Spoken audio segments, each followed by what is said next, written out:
Hello everybody, I want to do a desktop review on this Harbor Freight's 20-ton air over hydraulic bottle jack I picked up today. I picked this up because I need to jack up a portion of my house and replace some sill plates. And I'd done this before, you know, with just traditional bottle jacks. And I found this thing on sale. It was usually $149.99. It was on sale for $119. I used a 20% off coupon, which saved me 24 bucks. So I got it for about 96 bucks plus tax, you know, which I thought was okay. And I can really only find one thing wrong with it straight out of the box, and I don't know if this is going to be with all of them. I might take it back and exchange it, but the base in this casting is not quite flat. Hopefully you can see it just rocks back and forth. Probably not going to be a problem when it's under load. It'll just find its center, but you know, it'd be nice if it was flat. It came with a manual, of course. You know, I hadn't really read it, but that's what it is. They actually show two of these 20 tons, but they're different part numbers. And just to be clear on the one we're talking about here, this is item 69593. And they have another one, I think it starts with a 9. And the only difference I could really see between the two was the air motor was a little different on the other one, and the fitting for the air motor was actually in the top instead of on the side right here. So I'm kind of thinking they're phasing out the one that starts with a 9 and going with this one. The box that I picked up actually shows a picture with this air fitting going in the top, but this is what came out of it. So I'm just going to go over it, give some, you know, what I know about it. If anybody else already has one of this exact ones and their base rocks like that, hey, let me know, you know, save myself a trip. But anyway, I'll get into the functions of it here in a minute and show how it works. But it's got a pretty long rubber whip on it. Rubber seems okay. Here's the air fitting, obviously. I hope I'm in the frame. Yeah, I'm having to shoot this a little funky because I can't lay it on its side. So anyway, hook up your air hose to it. I don't know what CFM it requires. You know, you'll have to check. Make sure your compressor can drive it. Press it down. It also has a lock here where you can lock the air on and take it all the way up. I see no need to do that, and I would never do that anyway, so I may take this little lock mechanism off, because if you hold it this way, it'll actually lock itself when you push it, you know. And if you're trying to jack up a house or a car or something like that, you don't want it to get away from you. So I don't like that particular function. In my opinion, that alleviates a little bit of a safety measure, which would be your thumb to stop. Let me try to spin it around here. It operates just like a normal bottle jack. It did come with the typical extensions I'm sure you guys are familiar with. And of course, you know, it pumps up like a... You can use it manually if you want. Let's say if you've got it in your car and you don't have an air source, you can still use it.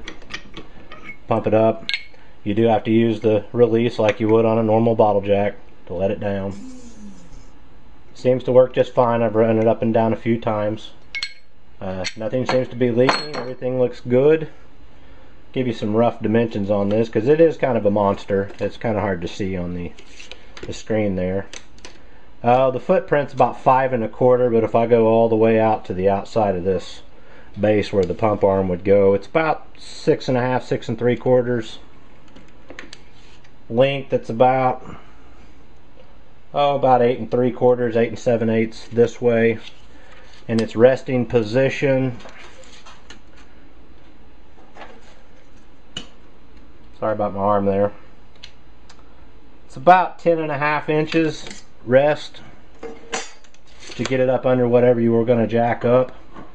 You can't extend this out. You would do this anyway to take up what difference you have, but let's just see how far this thing goes up from this plate. Looks like it goes up 3 1/2 inches. So I'm going to go ahead and hook some air to it. How do I want to do this? I guess it doesn't matter. I'll just drive it all the way up and I'll get a total measurement.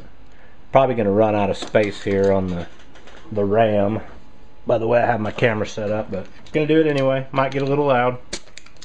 So here we go.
Okay, well, I've run it up to the top of its travel, and it does have a bleed by.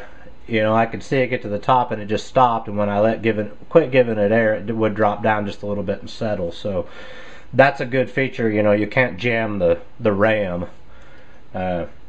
So let's see here. I'm going to get an overall height from the base with the extension screwed up, and it looks like I am, get a little straight edge here, I'm about 19 3/4 inches, maybe 13/16. We'll just call it 19 3/4 inches total length.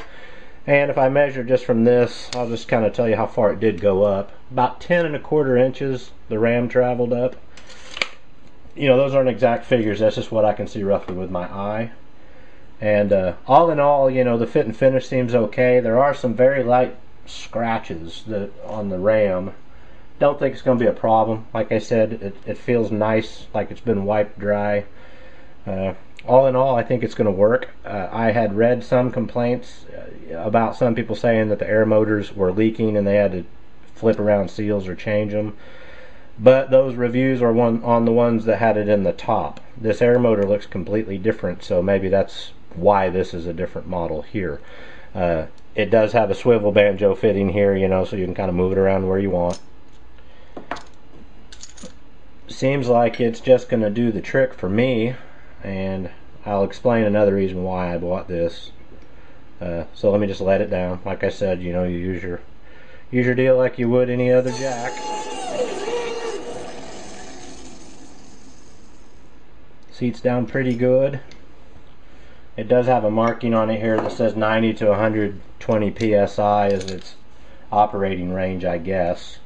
It says a height range of 10 1/4 to 20 inches. I don't believe I got that 20 inches, but I could be wrong. So what I plan on doing with this post using it for my house is I've got a, I don't know, 20 or 30 ton hydraulic press. It didn't come from Harbor Freight. I think it came from a place called Wholesale Tool. I don't know, I bought it 20 years ago or so. But it's got a manual jack on it, and it just takes forever to use it, you know, if you're trying to press something on, just manually hammering it. So I stopped by my dad's on my way home where it is, and it looks like it'll just fit right in there.